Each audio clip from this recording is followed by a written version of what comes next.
আজ থেকে প্রায় 10 বছর আগেকার ঘটনা। আমি যখন প্রথম নতুন ইসলামটাকে বুঝেছি, একদম নতুন, 2012-র পূর্বে আমি কখনো নামাজ বা রোজা বা হজ বা জাকাত বা ওযু করতে হয় কিভাবে এটাও জানতাম না, ওয়াল্লাহি, একদম সত্য কথা। আর আমার আলোচনা যে গোপনে ছুপিয়ে ছাপিয়ে করছি এমনটা নয়। দেখেন কতগুলো দাঁড়িয়ে আছে, আমার এই কথাগুলো সব আমার বাড়ির পাশে আশেপাশে মানুষ দেখে কি দেখে না? দেখে, মানে ডবল দেখে ওরা। মানে আপনি আর কতটুকু দেখেন, ওরা ডবল দেখে। কেন জানেন? আমার বাড়ির আশেপাশে যারা আছে সব বেরলবি, সুন্নি, জিলাপি সবগুলো ওখানে আছে, সবগুলো ওখানে, মানে যা আছে সব আশেপাশে আছে। তাই এই ভাবে যে কি ব্যাপার, এই ছোড়াটা কি করছে। এই কয়দিন আগে দেখলাম মালয়েশিয়াতে ডক্টর জাকিরের সঙ্গে দেখা করে চলে আসলো। ও ভা, কি ব্যাপার। দেখলাম মিজানুর রহমান আজারের সঙ্গে দেখা করে চলে আসলো। এই কোথায় দেশ বিদেশের সব জায়গায় যাচ্ছে, তো ওরা একটু বেশি গবেষণা করে আমাকে নিয়ে। তাই আমি যে কথাগুলো বলছি এটা তারা শুনবে না এমনটা নয়। আজকে হয়তো লাইভে তারা শুনছে বসে বসে। আমি 2012 পর্যন্ত আমি কখনো নামাজ রোজা কিচ্ছু বুঝিনি, ওযু করাই জানি, নামাজ তো বাদ দেন, ওযু করাই জানতাম না 12 সাল পর্যন্ত। 12 সালের আগের মুহূর্ত পর্যন্ত দুর্গা পূজা, লক্ষ্মী পূজা, কালী পূজা নিজে গিয়ে মণ্ডপে গিয়ে করেছি। যখন নরনারায়ণের সেবা হতো আমাদের জলঙ্গি পুলিশ স্টেশনে, ওই সময় নরনারায়ণের সেবা থানাতে আমাদেরকে ডেকে নিয়ে যেত, মানুষ যারা আসবে তাদেরকে প্রসাদ বিতরণ করার জন্য। আমরা এখানে মণ্ডলী করেছি। 2010-এ জলঙ্গি হাই স্কুলে সরস্বতী পূজা হবে। সরস্বতী পূজা বুঝেন না ভাইজান? তো আমাদের মুসলিমদের কাছ থেকে সবাই টাকা নিয়েছে, স্কুল কমিটির টাকা নিয়েছে। এখন সরস্বতী পূজা চলে এসেছে স্কুলে, এখন অঞ্জলি দেবে। তো অঞ্জলি, তখন আমরাও অঞ্জলি দেবো, আমরা মুসলমান, বুঝতে পারলেন না? তখন তো ইসলাম বুঝিনি। 2010 অঞ্জলি দেব, এই জন্য আমরা উপোস আছি। তো আমাদের ওখানে একজন শিক্ষক ছিল, নাম নিচ্ছি না, কষ্ট পাবে, আমাদের মানে হাই স্কুলের শিক্ষক। উনি তখন বলেছিলেন যে মুসলমানদের অঞ্জলি আগে দেওয়া যাবে না, আগে হিন্দুরা দেবে, তারপরে মুসলমানরা দেবে। আর আমরা তখন প্রতিবাদ করে উঠলাম যে আমরা অঞ্জলি, আপনার টাকা দিয়েছি, আমাদের অঞ্জলি দিতে দেবে না, মানে হিন্দু মুসলমান কেন ভেদাভেদ হবে? মানে একদম নিরপেক্ষ, সেকুলার ধর্ম নিরপেক্ষ ব্যক্তি দিবে না, মানে আমাদেরকে কোনোভাবেই ঢুকতেই দিল না ঠাকুর ঘরে, মানে পুজো মণ্ডপে ঢুকতেই দিল না। আমরা তখন বলছি আমাদেরকে দেবে না, মানে আমরা হেড স্যারকে কমপ্লেন করে দিয়েছি, হেড স্যারও কিছু বলে না। তারপর যখন হলো না তখন বলছে টাকা ফেরত দে, টাকা ফেরত না দিলে ঝামেলা, টাকাও ফেরত দিবে না। আমরা তখন স্কুলের টেবিল চেয়ার যাচ্ছে সব ভাঙাচোরা শুরু করে দিয়েছি। মানে এটা 2012-র আগের ঘটনা আপনাকে বললাম। আরো অনেক ইতিহাস আছে, আরো অনেক ইতিহাস আছে এই ধরনের। মানে ইসলামের ওযু করা এটা বুঝতাম না। তো 2012 পরে যখন হেদায়েত পাই, 13 সালে, তখন দাওয়াতের একটা জজবা আলাদা ছিল। এখন তো 24 পরে 11 বছর হয়ে গেল। তো দাওয়াতে একটা জজবা আলাদা, দাওয়াত দেব। তো দেখলাম যে আল্লাহ নবী টার্গেট করতেন বড় বড় বোয়াল মাছগুলোকে, মানে বিভিন্ন দেশের যারা প্রধানমন্ত্রী আছে, ধরেন আজকের ভাষাতে বাদশাহ, রাজা, এদেরকে। তো আমি যেখানে বসবাস করি, আমার বাড়ির থেকে 2-3 কিলোমিটার মধ্যে নাহলে 20-40-এর ওপরে মন্দির আছে। তো একটা বড় মন্দিরকে আমি টার্গেট করলাম যে দাওয়াত দেবো ঠাকুরকে। এটা আমার শখ। হঠাৎ করে কি মাথায় চলে আসলো যে ঠাকুরকে দাওয়াত দিব, আর এলাকার সবচেয়ে বড় মন্দির যেটা আছে ওই ঠাকুরকে দাওয়াত দেবো। ঠিক আজকে রাতে তো হঠাৎ করে মনে পড়লো, তার পরের দিন দুপুর বেলাতে আমি বেরিয়ে গেলাম, জোহরের সালাত আদায় করলাম, আদায় করে সাইকেল নিয়ে ছুটলাম। মন্দিরের সামনে গিয়ে দাঁড়িয়ে আছি, তখন এত বড় দাঁড়িয়ে ছিল না, এই 2-2.5 ইঞ্চি দাঁড়িয়ে হবে তখন, এত বড়। আর টাকনার উপরে কাপড় আছে, জামা প্যান্ট পরে আছি, তো দাঁড়িয়ে আছি। ঠাকুরমশাইকে দেখছি, ঠাকুরমশাইকে দেখছি যে কি আবার ছেলেটা এখানে দাঁড়িয়ে কেন, মুসলমান দেখে বুঝতে পারছে। তো অনেকক্ষণ দেখার পরে 15-20 মিনিট পর ঠাকুরমশাই নিজে চলে এসেছেন, পণ্ডিতজি এসে, বাবা কিছু বলতে যাচ্ছ?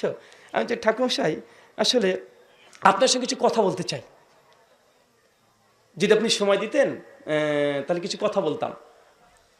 উনি তখন মানে আমাকে এড়িয়ে যেতে চাচ্ছেন। উনি তো বলছে, বাবা দেখো আজকে এখন ব্যস্ত আছি, সামনে শারদীয় উৎসব আছে, এখন কথা বলা সুযোগ হবে না। আচ্ছা তাহলে কবে আসবো? বলছে তুমি 2-3 দিন পরে এসো। আচ্ছা আচ্ছা 2-3 দিন পরে আসবো। ঠিক 3 দিন পর আবার মন্দিরের সামনে দাঁড়িয়ে আছি। প্রাচীর আছে মন্দিরের, আমি প্রাচীরের এই সাইডে, উনি আছেন মন্দিরের ভেতরে। উনি আবার লক্ষ্য করছেন যে হ্যাঁ আমি চলে এসেছি। উনি অনেকক্ষণ পরে এসে বলছে, বাবা কিছু বলবো? বলছি, আপনি 3 দিন পরে আসতে বলেছিলেন যে, ওই জন্য আসলাম।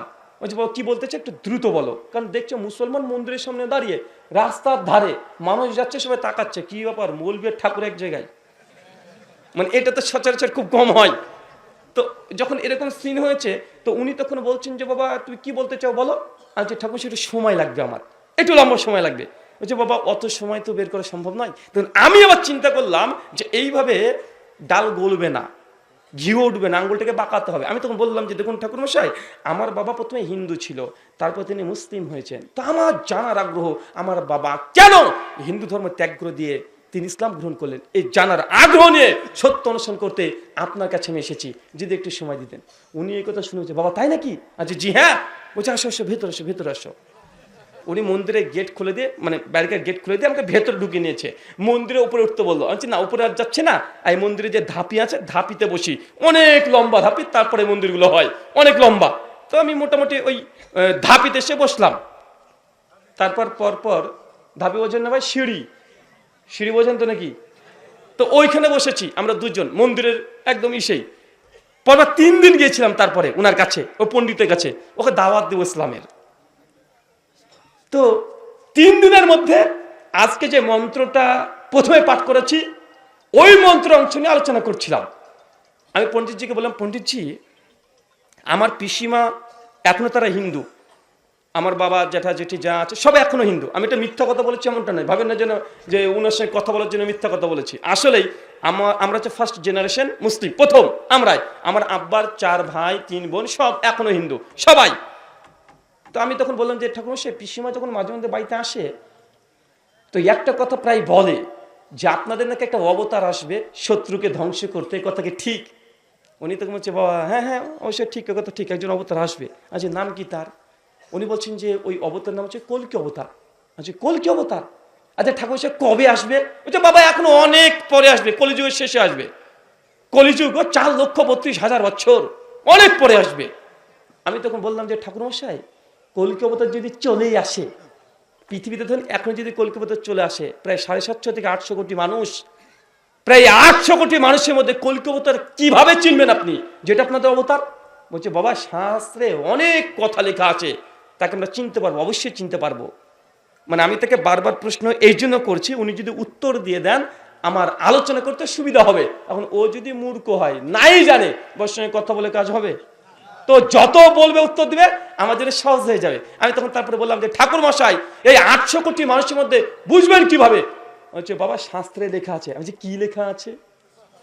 উনি তখন বলছেন যে আমাদের অবতার যখন আসবে তার হাতে একটা তরবারি থাকবে, তরবারি, সোর্ড, SWORD, সোর্ড, তরবারি থাকবে, খংরা।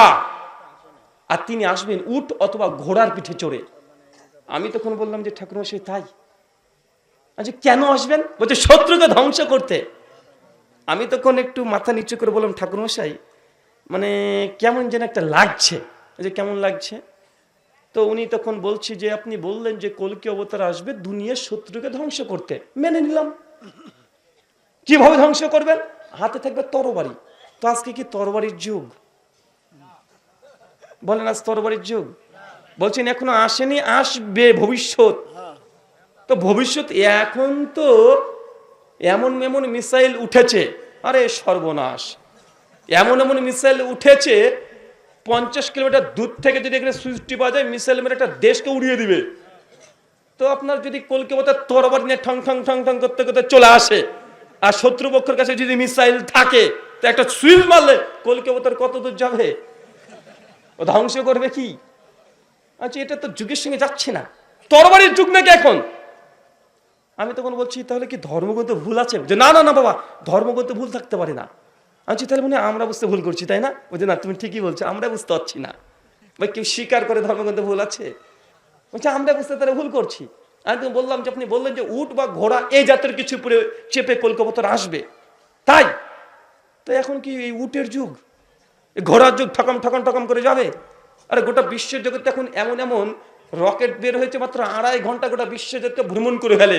তো এই গোটা বিশ্বের যদি সন্ত্রাসীকে দমন করতে কলকাতার আসে, তাহলে এই ঘোড়া দিয়ে কাজ হবে? আপনি ঘোড়া নিয়ে যাবেন না ট্রেন দিয়ে উড়ে দিয়ে চলে যাবে? তো এটা তো যুগের সঙ্গে যায় না। এই ভবিষ্যৎবাণীগুলো দেখে মনে হচ্ছে যে এটা খুবই একটা প্রথম ভবিষ্যৎবাণী। আপনি বলছেন কলকাতার আসবে, কিন্তু এগুলো তো যুগের সঙ্গে যায় না। উনি তো বলছে দেখুন বাবা আসলে এই শাস্ত্রীয় বাক্যগুলোকে এই ওপর দেখলে হবে না, অনেক গভীরে প্রবেশ করতে হবে। ওই যে রবিশঙ্কর ডাক্তার জাকির নাকি বলছিল না, ঢাই একশের প্রেমকে পারে সে পণ্ডিত হো। ডক্টর জাকির নায়েক সাহেব তিনি অনেক কথা বলেছেন, ওই যে বারবার ঘুরে ফিরে একই কথা, ওই ধরনেরই কথা, অনেক গভীরে প্রবেশ করতে হবে। ঠাকুরমশাই এই মন্ত্রের আমার কাছে একটা ব্যাখ্যা আছে, যদি শুনতে চান অভয় দেন তাহলে বলতে পারি। উনি তখন বলছে, বাবা কি ব্যাখ্যা তুমি বলো তাহলে। আচ্ছা, আপনি বলছেন কল্কি অবতার আসবে ভবিষ্যতে, আর আমার মনে হচ্ছে আপনাদের এই কল্কি অবতার অলরেডি চলে এসেছে। চলে এসেছে মানে কে সে ব্যক্তি? আচ্ছা, আমাদের নবী মুহাম্মদ রাসূলুল্লাহ সাল্লাল্লাহু আলাইহি সাল্লাম। তোমাদের নবী আমাদের অবতার হতে যাবে কেন? আমি বলছি, আমাদের নবী তিনি তরবারি দিয়ে যুদ্ধ করেছেন, জীবনে 25 খানা করেছে গিয়েছেন। ওনাকে যখন এই কথা বললাম তখন বলছে যে, বাবা আসলে তোমাদের নবী করেছে ঠিক আছে বুঝলাম, কিন্তু এই ভবিষ্যৎবাণী তো তার জন্য করা হয়নি। আমি তো বলছি, দেখেন আপনার এই ধর্মীয় গ্রন্থকে যদি সত্য মেনে নিই তাহলে মানতে হবে যে এই ভবিষ্যৎবাণী আজ 1500 বছর পিছনে চলে যান, তবে এই ভবিষ্যৎবাণী পূর্ণ হতে পারে, নচেত পারে না। ভাই এখন তরবারির যুগ আসবে? কি মনে করছেন তরবারির যুগ আসবে? আর এখন তো এআই চলে এসেছে। এআই চলে এসেছে না ভাই? AI, artificial intelligent. আরে বাবা, এর তো আর মানে বাকি আর কিছু নেই। মানে এই যখন চলে এসেছে মানুষের হাতে হাতে, তখন বাকি আর কিছু নেই। মানে গোটা দুনিয়া মানে হাতের মুঠে সেকেন্ডের মধ্যে চলে আসে। ভাই চ্যাট জিপিটি আছে না ভাইজান? আগে ভাবতাম যে গুগল, আমি তো বলেছিলাম গুগল হচ্ছে আল্লামা গুগল হাফেজাহুল্লাহ, কিন্তু এখন চ্যাট জিপিটিকে কি টাইটেল দেবো রে ভাই? মানে গুগলের চাইতে ভয়ঙ্কর চ্যাট জিপিটি। গুগলে যদি কিছু সার্চ করেন বিভিন্ন লিঙ্ক শেয়ার করে, চ্যাট জিপিটি যা প্রশ্ন করবেন ডিরেক্ট ঠিক উত্তরটা বের করে দিয়ে দেয়, তাই না ভাইজান? মানে আবার কত বড় মুফতি, কি বলবেন? মানে আল্লামা চ্যাট জিপিটি রহিমাহুল্লাহ না হাফেজাহুল্লাহ, মানে আল্লাহ যেন চ্যাট জিপিটি হেফাজত করে, ফিতনা থেকে যেন আমাদেরকে রক্ষা করে। তো এখন তো এই যে যুগ, যা যুগ, এই যুগে কখনোই সম্ভব নয় যে তরবারি আবার ফিরে আসবে। এখন তো অত্যাধুনিক আধুনিক যন্ত্র চলছে। যেন এই কথা বললাম, ঠাকুরমশাই তখন বলছে, না বাবা এটা মানতে পারবো না যে আমাদের অবতার তোমাদের নবী হয়ে যাবে। আমি তখন বললাম যে ঠাকুরমশাই এই কল্কি অবতার নিয়ে বেশ কিছু আমার পড়াশোনা আছে, যদি জানতে চান বা অভয় দেন তো বলতে পারি। ওই ঠিক আছে বলো। তো আমি দেখলাম যে লোকটা আসলে পণ্ডিত অমুসলিম হলেও সে আমার কথা শুনতে চাচ্ছে। আমি তখন বললাম, শ্রীমদ্ ভাগবত গীতা অধ্যায় নম্বর 4 শ্লোক নম্বর 7 আর 8 দুটো মন্ত্র আছে। আমি মন্দিরে বসে আছি, মন্দিরে বসে আমি মন্ত্রটা পাঠ করছি। শ্লোক গীতার, গীতা বলছে, यदा यदा हि धर्मस्य ग्लानिर्भवति भारत अभ्युत्थानं धर्मस्य तदात्मानं सृजाम्यहं परित्राणाय साधूनां विनाशाय दुष्कृतं धर्म संस्थापनार्थाय সম্ভাবমি युगे युगे। কৃষ্ণ বলছেন যখন ধর্মের মধ্যে অধর্ম নেমে আসবে, মানুষ পাপ অন্যায় অত্যাচারের মধ্যে নিমজ্জিত হয়ে যাবে, ওই সময় স্বয়ং স্রষ্টা একজন অবতার পাঠান। কেন? পরিত্রাণায় সাধুনাং, ভালো মানুষকে রক্ষা করতে, বিনাশায় দুষ্কৃতাম, খারাপকে ধ্বংস করতে, ধর্ম সংস্থাপনার্থায়, আর ধর্মকে প্রতিষ্ঠা করতে, সম্ভাবমি উগে উগে, ঈশ্বর প্রত্যেক যুগে একজন অবতার পাঠায়। তার মানে বোঝা গেল অবতার কেন আসে? ধর্মকে প্রতিষ্ঠা করতে, শিরক বিদআতকে উৎখাত করতে। এটা গীতার মধ্যেও স্পষ্ট লেখা আছে। শুধু আছে সংস্কৃতিতে যদি আমরা এটা অনুবাদ করি, ইসলামী টার্মস দিয়ে অনুবাদ এটাই হবে যে শিরক বিদআতকে উচ্ছেদ করতে, ধর্মকে প্রতিষ্ঠা করতে আল্লাহ যুগে যুগে নবী রাসূলকে প্রেরণ করেন। আমি যখন এই মন্ত্র পাঠ করেছি আর মন্দিরে বসে আলোচনা করছি, পাশে দেখছি মন্দিরে অনেকগুলো গ্রামের মেয়েগুলো উঠে বসে আছে, অনেকগুলো মেয়ে, মানে সব কাকিমা, মানে বয়স্ক সব এসে বসে আছে। আমরা বসে আলোচনা করছি, ওর মন্দির ওই চারিদিকে গোল হয়ে ঘিরে আছে। আল্লাহি, আল্লাহ কসম করে বলছি, মিথ্যা বলছি না। তা আমি যখন মন্ত্র পাঠ করছি আর তারা মন দিয়ে শুনছে, তো মহিলাগুলো পাশে এসে গল্প করে বলছে, এ পণ্ডিতজির বাড়ি কোথায়? মানে মন্দিরের যিনি পুরোহিত তাকে জিজ্ঞেস করছে, এই পণ্ডিতজির বাড়ি কোথায়? যখন এই কথা বলেছে তখন ওই পণ্ডিত মশাই তখন বলছে যে ইনি আসলে পণ্ডিত না, ইনি ঠাকুর নয়, ইনি একজন মুসলমান। উনারা তখন অবাক, বলে কিরে মুসলমান মানে? এরকম করে মন্ত্রপাঠ করছে, অনেক আলোচনা। আমি ঠাকুরমশাইকে বললাম যে ঠাকুরমশাই, কল্কি পুরাণ 2য় অধ্যায় মন্ত্র 4 যে কল্কি অবতার আসার কথা বলছে, মন্ত্র তো বলছে চতুর্বিভাত্রিভীর এবং কালিস্বামী কালিকায়ম। এই কল্কি অবতারের 4 জন বন্ধু থাকবে। ভাতৃভিদ এবং 4 জন ভাই থাকবে, কালিস্বামী কালিক্ষায়ম, যারা শত্রুকে ধ্বংস করতে সহযোগিতা করবে। আমি যে 4 জন কার কথা বলছে? হযরত আবু বকর, ওমর, ওসমান, আলী, 4 খলিফার কথা বলছে। আপনার কলকি পুরাণে এটাই লেখা আছে। উনি তখন বলছে, বাবা এই 4 খলিফার নাম আমরা জানি, কেন ইতিহাস বইয়ে কমপক্ষে হলেও পড়েছে। আমি তখন বলছি যে কলকি অবতারের বাবার নাম, মায়ের নাম, তার জন্মস্থান 3টেই শাস্ত্রের মধ্যে মজুদ আছে। ভাগবত পুরাণ অধ্যায় 12 শ্লোক নম্বর 18 থেকে 20 পর বলা হয়েছে, সম্বালা বিষ্ণু যশস্য গৃহ পদুর্ভাব মহাম সুমাতান মাতার বিভকন্যা দায়িনী তন্নিদেশাত। কলকি অবতার জন্মগ্রহণ করবেন শাম্বালা শহরে, বিষ্ণু যশস্য গৃহ, বিষ্ণু যশার গৃহে, সুমাতাং মাতারি, তার মায়ের নাম সুমতি। কয়টা জিনিস পেয়েছি বলেন তো? বাবার নাম, মায়ের নাম, জন্মস্থান। আমি তখন ঠাকুরজিকে বললাম, যেখানে বলছে শাম্বালা শহরে, তো শাম্বালা শহর কোনটা? শাম্বালা মানে কি? শাম্বালা সংস্কৃত শব্দ, বাংলা মানে করলে কি হবে? শান্তিতে পরিপূর্ণ একটা জায়গা বা স্থান। আরবি করেন দারুল আমান, সূরা 3 আয়াত নম্বর 4 এবং 5 আল্লাহ বলছেন ওয়াহাজাল বালাদিল আমিন, শান্তি নগরীর কসম, মক্কা হচ্ছে শান্তিতে পরিপূর্ণ জায়গা। সংস্কৃত করেন শাম্বালা। বিষ্ণু যশস্য গৃহ, তার বাবার নাম হয় বিষ্ণু যশা।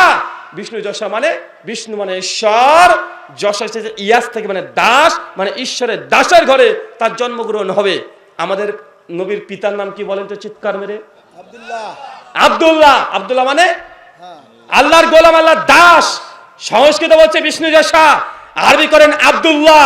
আমি যখন এই কথা বলেছি ঠাকুরমশাই দেখছি উনি আর কোনো কথা বলছেন না। আরে ঠাকুরমশাই আপনার কি মনে হচ্ছে এই যে ভবিষ্যৎবাণীর শাস্ত্রে বলছে প্রত্যেকটা ভবিষ্যৎবাণী তো আমাদের নবীর সঙ্গে মিলে যায়? উনি তখন বলছেন যে বাবা তোমার কথা যুক্তি আছে। উনি এখন ঈশ্বর করছেন, অস্বীকার করছেন না, তোমার কথা যুক্তি আছে। এই শাস্ত্রগুলো গভীরভাবে আমাদেরকে দেখতে হবে। তারপরে বলছে বাবার নাম হলো, মায়ের নাম বলছে সুমাতান মাতারি বিভো, তার মায়ের নাম হবে সুমতি। সুমতি মানে শান্তিময়, অচঞ্চল। ভাই বলেন তো আমাদের নবীর মায়ের নাম কি ছিল? আমিনা। আমিনা বাংলা মানে শান্তিময়, অচঞ্চল। দেখেন বাবার নাম বিষ্ণু যশা, আরবি আব্দুল্লাহ, মায়ের নাম সুমতি, আরবি আমিনা, জন্মস্থান শাম্বালা, আরবি দারুল আমান মক্কা। 3টে মিলে গিয়েছে কি যায় নাই? আমি যখন এই সমস্ত গুলোর দীর্ঘ আলোচনা যখন প্রায় শেষ লগ্নে, উনি তখন বলছে বাবা ধরে নিলাম যে তোমাদের নবীর ব্যাপারেই বলছে, তো এত আরবি সংস্কৃত বাংলা না করে তোমার নবীর নামটা যদি ডাইরেক্ট আমাদের শাস্ত্রে থাকতো, তাহলে তো আমরা হিন্দু সনাতনের সবাই তোমাদের নবীকে অবতার হিসেবে মেনে নিতাম। আমি তখন বললাম যে ঠাকুরমশাই আপনার কাছে কোনো শাস্ত্র আছে মন্দিরে? বলছে যে আছে, ভাগবত পুরাণটা আছে। আচ্ছা যান নিয়ে আসেন। উনি মন্দির থেকে ভাগবত পুরাণটা নিয়ে আসলেন। দেখছি যে ভাগবত পুরাণ এত মোটা, গীতা প্রেসে সম্ভবত ছাপানো ছিল, তো কমপক্ষে আমার মনে হলো 1950-এর পরে ছাপানো, একদম হালকা ওয়েট।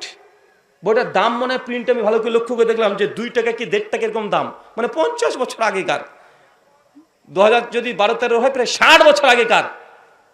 আমি তখন বললাম যে ঠাকুরমশাই এই ভাগবত পুরাণের 2য় অধ্যায় মন্ত্রের সংখ্যা 76, যেটা গীতা প্রেসে আছে, পদ্মপুরাণ থেকে শ্লোকটাকে নেওয়া হয়েছে। ওটা একটু দেখেন তো কি লেখা আছে। 2য় অধ্যায় মন্ত্র 76। উনি তখন সঙ্গে সঙ্গে নিয়ে ভাগবত পুরাণটাকে এইভাবে তিনি খুলছেন, 2য় অধ্যায় মন্ত্র 76, 2য় অধ্যায় মন্ত্র 76 খুলে তিনি ধরে আছেন। আমি তখন একটু পরে বলছি ঠাকুরমশাই পেয়েছেন মন্ত্রটা? উনি কোনো কথা বলেন না। আবার একটু বার বলি যে ঠাকুরমশাই মন্ত্র পেয়েছেন? উনি কিছু বলছেন না। আবার বলেন ঠাকুরমশাই যদি না পান আমাকে দেন, আমি বের করে দিচ্ছি। উনি তখন বলছেন যে রুহুল ভাই এই মন্ত্রটি এখানে ছিল, আমি এতদিন ধরে দেখতে পেলাম না। ওই যে 2য় অধ্যায় মন্ত্রের সঙ্গে 76, পৃষ্ঠা নম্বর 13, লাইন নাম্বার 21 থেকে 26 ডান দিকে আছে। আমার চোখে ভাসছে এখন, একদম ডান দিকে আছে। ভাগবত পুরাণে 18,000 শ্লোক, 12টা স্কন্ধ, 18,000 শ্লোকের মধ্যে 2য় অধ্যায় 76 শ্লোক, মানে প্রথমে না 13 পৃষ্ঠা, 2000 পৃষ্ঠার বই 13 পৃষ্ঠাতে কথাটা লেখা আছে। উনি বলছেন যে রুহুল ভাই এই মন্ত্রটা এখানে ছিল, আমি দেখতে পেলাম না এতদিন। মন্ত্র কি বলছে জানেন? অবাক হয়ে যাবেন। মন্ত্র বলছে অজ্ঞান হে তাকরিয়ত মুহাম্মদ, মুহাম্মদ অন্ধকারিণী নাশিনী। পরিষ্কার আল্লাহ নবীর নাম। হেতা দায়াতে বিবেক, ও লোগো मोहम्मद नाम एक आदमी धरती पर पधारेगा। মোহাম্মদ নামের একজন ব্যক্তি অচিরেই দুনিয়াতে আসছে, অন্ধকারিনী নাশিনী। এই ব্যক্তি অন্ধকারকে দূর করতে আসবে। কোন অন্ধকার? রাতের অন্ধকার না, অন্ধকার জাহেলিয়াতকে ধ্বংস করে নূর নিয়ে একজন ব্যক্তি আসছে হেদায়াতে, মানুষকে হেদায়েতের পথ দেখাতে আসছে মুহাম্মদ। তার নাম মুহাম্মদ, স্পষ্ট মজুদ আছে, স্পষ্ট মজুদ আছে। যখন এই মন্ত্রটা যখন বের করে দেখিয়ে দিয়েছি ঠাকুরমশাই, বলছে ঠাকুরমশাই এবার আপনার কি ধারণা? উনি তখন দেখছি যে তার চেহারাটা যেন কেমন একটা হয়ে গেল। তারপর আমি ভাবছি মানে ঠাকুরমশাই এখন মুসলমান হয়ে যাবে, মানে আমারও দাওয়াতের যতটা বেড়ে গেছে, আমিও চাচ্ছি যে আরো বলি উনাকে। আমি তো ভবিষ্যপুরাণ থেকে এটা দেখাচ্ছি, লিঙ্গচ্ছেদ আশিকাহি নামাসুস্ত্রী ধারিণী শুধু শাখা উচ্চলাপি সর্বভোক্ষী ভবিষ্যতে যেন মামা। এই ব্যক্তি থাকবে লিঙ্গচ্ছেদন করা, বাংলা বলবো নাকি শিকাহি নামা, তার পেছনে জল টিকা থাকবে না। বৈষ্ণব ঠাকুরা দেয় না জল টিকা পেছনে, উচ্চলাপি উচ্চ স্বরে আহ্বান করবে আল্লাহু আকবার, আল্লাহ আজান, সর্বভোক্ষী সমস্ত কিছু খাবে, শুকরের মাংস খাবে না। পঞ্চগর্ভ সমান্বিতাহা, সে যখন পবিত্রতা অর্জন করবে পঞ্চগব্য দিয়ে, পঞ্চগর্ভ মানে আসলে গরু 5টা উপাদানকে তারা বোঝায়, মানে এক কথায় পবিত্র জিনিস দিয়ে সে পবিত্রতা অর্জন করবে। ওজুর কথা বলছে মুহাম্মদ ইতি খ্যাতা, সে ব্যক্তি মোহাম্মদ নামে গোটা বিশ্বে তার পরিচয় লাভ করবে। মরুস্থলা নিবাসী নাম, সে ব্যক্তি মরুভূমি থাকবে থেকে আসবে। এত স্মৃন্তরে আচার নিয়ে সমান্বিতাহা, ওই ব্যক্তি আসবে ভারতের বাইরে থেকে, ফরেনার মিলেচ্ছা ভারতের বাইরে যায় থাকে তাদেরকে বলছে এত স্মৃন্তরে মিলেচ্ছা আচার্য, আচার্য মানে শিক্ষক রূপে তিনি আসবেন।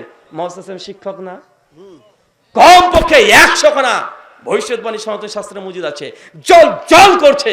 আমি যখন সবগুলো দেখালাম, উনি মানে আমি বুঝতে পারছি যে উনার হৃদয় পরিষ্কার, সত্য গ্রহণ করে নিয়েছে। আমি সেদিন কিছু না বলে আমি চলে এসেছি, আসরের ওয়াক্ত চলে আসলো, আমি তখন সঙ্গে সঙ্গে বললাম যে আজান পড়ছে আমি চলে যাই। আমি সঙ্গে সঙ্গে চলে আসলাম, ঠিক 3 দিন কি 7 দিন এরকম কিছু হবে, প্রায় 1 সপ্তাহ পরেই সম্ভবত ঠাকুরমশাই দেখছি, আমি তাকে ফোন করেছি, ফোন করে বলছি পণ্ডিতজি কেমন আছেন, ভালো আছেন? উনি তখন বলছে রুহুল আমিন ভাই আপনি আমাদের মন্দিরে আর আসেন না। আমি তখন বলছি যে পণ্ডিতজি কেন, কি সমস্যা, কোনো প্রবলেম হয়েছে, মানে আমার কোনো কথায় আপনি আঘাত পেয়েছেন বা আপনার প্রতিবেশী কেউ কিছু বলেছে, কেউ খারাপ মনে করেছে? যদি আমার কোনো কথা যদি অনুভূতিতে আঘাত পেয়ে থাকেন আমাকে ক্ষমা করবেন, আমি আপনাকে আঘাত দিতে চাইনি। উনি বলছেন আসলে তা নয়, আসলে তুমি যখন তোমাদের ইসলাম ধর্ম সম্পর্কে আমাকে বলো তখন আমার মনে হয় যে তোমার ধর্মটাই ঠিক, আর আমি যখন ভক্তি করি আমার তখন আমার মন লাগে না, মানে ইখলাস চলে যায়, মানে আমাদের ভাষায় ইখলাস চলে যায়, মানে আমার কোনো নিষ্ঠা থাকে না। আমি তখন বুঝতে পারলাম যে তার হৃদয় অন্তত পক্ষে স্বীকার করে নিয়েছে। আমাকে বলছে তুমি আর মন্দিরে এসো না। আমি বলছি যে ঠাকুর ঠিক আছে, কোনো সমস্যা নেই, আমার দায়িত্ব তো এটাই ছিল, সত্য পৌঁছে দেওয়া। ফাযাক্কির ইন্নামা আনতা মুযাক্কির লাস্তা আলাইহিম বিমুসাইতির, হে নবী আপনার কাজ সত্য দাওয়াত পৌঁছে দেওয়া। 10 20 এবং 21 নম্বর আয়াত। আমি ঠাকুরমশাই বললাম ঠাকুরমশাই আপনাকে আমার সত্য দাওয়াতগুলো পৌঁছে দেওয়ার দায়িত্ব ছিল, আমি পৌঁছে দিয়েছি। জবরদস্তি করে ধর্ম গ্রহণ করতে হবে এটা ইসলাম আমাদেরকে বাধ্য করেনি। জবরদস্তি করে কেউ যদি কাউকে মুসলমান করে ফেলে এটা ইসলামে হারাম। লা ইকরাহা ফিদ্দিন, দিন ইসলামে কোনো জবরদস্তি নেই। সূরা বাকারা 256, লাকুম দিনুকুম ওয়ালিয়া দিন, তুমি তোমার কর্মফল পেয়ে যাবে, আমি আমার কর্মফল আমি পেয়ে যাব। সূরা কাফিরুন আয়াত 6 এবং 7। অতএব আমার দায়িত্ব শেষ, আপনার যা মন চাই আপনি তাই করতে পারেন। কুলিল হাক্কু মির রাব্বিকুম ফামান শাআ ফালইউমিন, সত্য রবের পক্ষ থেকে আসে, যার ইচ্ছা গ্রহণ করবে সফল কাম, গ্রহণ করবেন না আপনি পরকালে ক্ষতিগ্রস্ত হবেন। উনি তখন বলছেন ঠিক আছে বাবা, তাই বলে তিনি ফোনটা রেখে দিলেন। তারপরে মোটামুটি মানে 2-3 বছর তার সঙ্গে আমার রাস্তায় দেখা হতো, মানে একই রাস্তায় যাওয়া আসা, যখন যেতাম ঠাকুরমশাইকে দেখালো দূর থেকে বলতেন ঠাকুরমশাই কেমন আছেন, আর উনি বলতেন হরে কৃষ্ণা। এই হরে কৃষ্ণ বলে হাত থেকে উঁচু করে দিল, আমি একবার হাত থেকে উঁচু করে দিলাম, উনি চলে গেলেন, আমি চলে গেলাম, আর পরে আর কোনো কথা হয়নি। ইদানিং আর দেখতে পাই না, সময় মন্দিরে মনে তিনি দায়িত্বশীল নেই অনুযায়ী চলে গেছেন। তো আমি এই আলোচনা থেকে তাকে যেটা বোঝার চেষ্টা করেছিলাম, জান্নাত যদি কোনো সনাতনী হিন্দুরা যদি যেতে চায় নবীর আনুগত্য ছাড়া জান্নাত যেতে পারবে না। কেন বলেন তো? আমরা যেমন বিশ্বাস করি 1,24,000, যদিও সনদের দুর্বলতা আছে, মিশকাত 5337 নম্বর হাদিস, শেখ আলমানি হাসান বলেছেন, কিন্তু হাদিস মান আসলে যায়িফ। শেখ শোয়েব আরনাউত, ইমাম হাজার আসকালানি, ইমাম জাওজি সব হাদিসকে দুর্বল বলেছে। তারপরও যদি ধরে নিই 1,24,000 নবীর রাসূল আমরা বিশ্বাস করি না ভাইজান? করি। হিন্দুরা বিশ্বাস করে 10 জন অবতার। কয়জন অবতার? 10 জন অবতার। সর্বশেষ অবতারের নাম কি? কল্কি। একে যদি আনুগত্য না করেন আপনি জান্নাত যেতে পারবেন না, এটা হিন্দুদের বিশ্বাস, তাদের থিওলজি। তো আমি যেটা দেখি তাদের মানে শাস্ত্রগুলো পড়ে যে এই ব্যক্তি অন্য কেউ না, এটা মুহাম্মদ রাসূলুল্লাহ সাল্লাল্লাহু আলাইহি সাল্লামের কথাই বলেছে। তো হিন্দুরা যদি জান্নাত যেতে চায়, স্বর্গ যেতে চায়, মোক্ষ বৈকুণ্ঠ ধামে যদি যেতে চায়, কার আনুগত্য করতে হবে? কার? কার বলেন? একজন ব্যক্তি, মুহাম্মদ সাল্লাল্লাহু আলাইহি ওয়াসাল্লাম। তার আনুগত্য ছাড়া কোনো অমুসলিম জান্নাত যেতে পারবে না। বাইবেলের কথা এখনো বাদই দিলাম, ইহুদি ধর্মগ্রন্থ আলহামদুলিল্লাহ আমার একটা ডিবেট আছে, ইউটিউবে চলে যাবেন, বাংলাতে লিখবেন brother Rahul Hossain versus Partha Das Gupta, debate মুসলিম বনাম খ্রিস্টান, মোহাম্মদ সাল্লাল্লাহু ভবিষ্যৎবাণী, একটা 3 ঘন্টার ডিবেট আছে খ্রিস্টান পণ্ডিতের সঙ্গে। কে কে দেখেছেন হাত তোলেন তো দেখি। দেখেছেন না? মাশাআল্লাহ। দেবেন আলোচনা। ওই খ্রিস্টান ও দাবি করেছিল যে আল্লাহর নবীর ভবিষ্যৎবাণী তাদের বাইবেলে নাকি নাই। আমি বলেছিলাম আছে। এই জন্য বাইবেলের যে মূল ভাষা, কুই ভাষা বলেন তো ভাইজান? কি ভাষা? হিব্রু। আমি হিব্রু সে সময় জানতাম না। যখন ডিবেট হবে তখন আল্লাহর নবীর যে ভবিষ্যৎবাণী হিব্রু বাইবেলে আছে, ইংলিশ বাইবেলে খুঁজলে আপনি সেভাবে পাবেন না। কেন? ইংলিশে ট্রান্সলেশন করে ফেলেছে। আমি ওই শেখার জন্য, মানে ডিবেটের জন্য আমি হিব্রু ভাষা প্রায় 2.5 থেকে 3 মাস ধরে আমি চর্চা করে অন্তত রিডিং পড়া শিখেছিলাম যে হিব্রু যেন আল্লাহ নবীর ভবিষ্যৎবাণী আমি হিব্রু বাইবেল থেকে বের করে দেখাতে পারি। সেই সময় 39,000 টাকা খরচ করে লন্ডন থেকে হিব্রু মূল টেক্সট হিব্রু বাইবেল থেকে কিনে এনেছিলাম, একটা বই 39,000। Song of Solomon chapter 5 verse 16। Hebrew তো আল্লাহ নবীর নামটা স্পষ্ট মজুদ আছে, হিক্কো মামতাকিম ও খুল্লু মুহাম্মাদিম জেহদুদি ওয়া জেহরাই বেনাত ইরুশালিম। হিক্কো মামতাকিম ও কুল্লু মুহাম্মাদিম জেহদুদি ওয়া জেহরাই বেনাত ইরুশালিম। হে বনি ইসরাইল তোমরা শোনো, ওয়াচির একজন ব্যক্তি আসছে, সে অনেক মিষ্টি ভাষী, তার নাম মুহাম্মাদিন, তার নাম মুহাম্মদ। স্পষ্ট হিব্রু বাইবেলে লেখা আছে। এখনো দেখবেন দীর্ঘ 3 ঘন্টার আলোচনা খ্রিস্টানদের গির্জাতে গিয়ে, ওটা তাদের গির্জাতে, এটা যেমন হিন্দুদের মন্দিরে, আর এটা ডাইরেক্ট তাদের গির্জার মধ্যেই 3 ঘন্টা আলোচনা ডিবেট করে প্রমাণ করা হয়েছে যে বাইবেলের মধ্যে মুহাম্মদ সাল্লাল্লাহু আলাইহি ভবিষ্যৎবাণী আছে। কোন খ্রিস্টান যদি জান্নাত যেতে চায়, ইহুদি যদি জান্নাত যেতে চায়, একজন ব্যক্তি, তার নাম মুহাম্মদ সাল্লাল্লাহু আলাইহি সাল্লাম। মুসলমান আমরা গুরুত্ব বুঝতে পারলাম না, আমরা পীরকে ধরে বসে আছি, মাযহাবের ইমাম হানাফি শাফি মালিকি হাম্বলি তাকে ধরে বসে আছি, একে ধরে ওকে ধরে বসে আছি, মূল ব্যক্তিকে আমরা ছেড়ে দিয়েছি। আল্লাহ সুবহানাহু ওয়া তাআলা তুমি বুঝা তৌফিক দান করে সকলে পড়ি আমিন আমিন। আল্লাহ যে কথা বললাম এটা মুসলিমদের কল্যাণের চাইতে এই বার্তাগুলো, এই কথাগুলো অমুসলিমদেরকে তাদের হৃদয়ে ঈমানের নূর দান তুমি করো, সকলে পড়ি আমিন। প্রশ্নোত্তর হবে না বাড়ি যাব? জি প্রশ্নোত্তর হবে?